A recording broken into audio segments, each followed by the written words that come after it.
Here's how to get better at sales as an online health expert without feeling bad. Most people have this mindset around sales of either they're going to have to feel bad and make more sales, or they believe the opposite is feel good but make less, right? Most people have this binary view of sales of where if you're going to feel good about the sales, you're probably not going to make a lot of money, or you feel bad and you pressure and you push people, you probably will make money. And I want to be, maybe not the first, but I want to be someone who helps you understand that there is a third, better way to do it where you can still feel great about the sales and the sales process, but you actually make more money.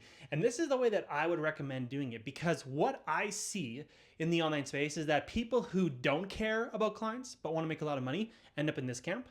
And then people who they care a lot, but their businesses don't last are in this camp.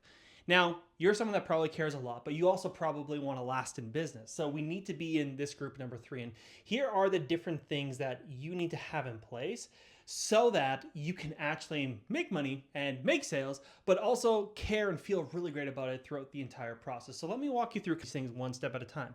The first thing is you actually have to get better at pre-selling your leads. We often say that if your marketing is really great, it makes the sales process really easy. If your marketing is really bad, it makes the sales process really hard. So the first thing to do is just be better at marketing. So how do you pre-sell leads? What we often want to think about is basically all the conversations you have around sales. The best way to have marketing is basically sales in written form. That's what marketing is. So when you think about your marketing should be going over all the stuff you normally go over on a sales call. You should dive into people's goals, their struggles, what they're working on, their situations, their context, what's been holding them back, why stuff hasn't worked for them in the past. The best marketing is basically just sales written down and put into a content. So you want to pre-sell to people, basically get them to the place where they're interested in your offer, right? They're very curious about your offer. They're interested in getting results like the clients that you're already working with. They really like you as a human being. And this is something that they're actually wanting to do right now. So think about how to make sure your content's doing all of those things. I often talk about how you need to handle the objections with your content.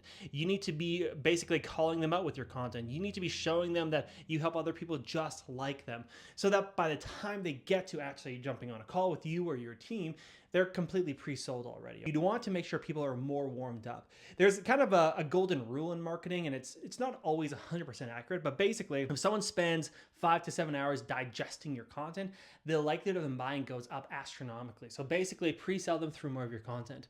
Now, the next thing that we want to do is we actually want to have what we call a pre-call checklist. Is basically once you book a call with someone, what you should be doing up until they actually have a call with you. This is really important because normally there's going to be somewhere around 48 hours to 72 hours in between when someone books a call with you and when they actually have a call with you. A little pro hack for all of you is don't have your availability beyond 7 to 10 days. People should only be able to book somewhere within the next 7 to 10 days. Okay, so that's a really big idea. So a pre-call checklist is basically what you want to do is you want to make sure that you are extra warming up people in those last couple days. So this is where before they jump on a call with you, but after they've booked, you want to be sending a couple different things. So we're talking about make sure you're sending testimonials, right? You want to send testimonials. You also want to sell what we call a value video, which is basically just a video that goes over a little bit of your common struggles that you help people overcome, the common goals that you help people with, a little bit of your methods, a little bit of behind the scenes stuff. Basically, it's just a little bit of an overview of what you're doing.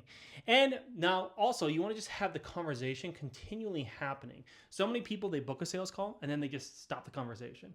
Keep the conversation going with your leads up until they actually show up for the call. And another little pro hack here is bribe people to show up to the call.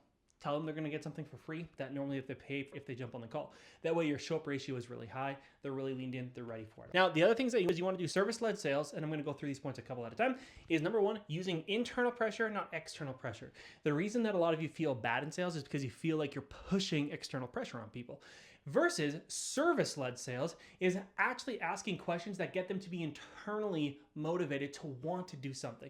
So instead of being like, let's move forward today, ask them the question, do you think that joining this program is going to get you closer to your goals today?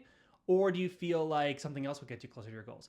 More than likely, they're going to be like, well, this program is absolutely going to get me closer to my goals. So they're going to be internally basically selling themselves on it. So you want them to be internally motivated, not externally motivated. So ask the questions that are going to get them to say they want it, to say that this is what they need. The next thing is show, don't tell. So show behind the scenes, show why people are getting such great results. A lot of people are being told by this. Show them what you got, right? This is such an important thing. This is why when you go usually buy a home or a car, you test drive, right? You're showing yourself. You go to the home, you get to see it. That's why you're actually going to buy things. So do the same thing for your business. Like show them, share your screen on Zoom or whatever it is. Show them behind the scenes. Then proof heavy. Make sure that you're talking about so much proof. People buy better when there's more proof. And if you show them so much proof, it's going to feel good because you're just sharing with them other results that people have gotten, but it's going to be so compelling to them. So you can have feel-good sales that still is compelling if you follow these principles. So make sure that your marketing is pre-selling people. Make sure that you have a pre-call checklist of what you do in between when they book a call and when they have a call. Make sure that you're using internal versus external pressure, show, don't tell, and do proof heavy. If you do these things, you can have good feeling sales, and also you can be closing at a high percentage. So try this out, and if you got any questions, comment them down below, and we'll see you in our next video.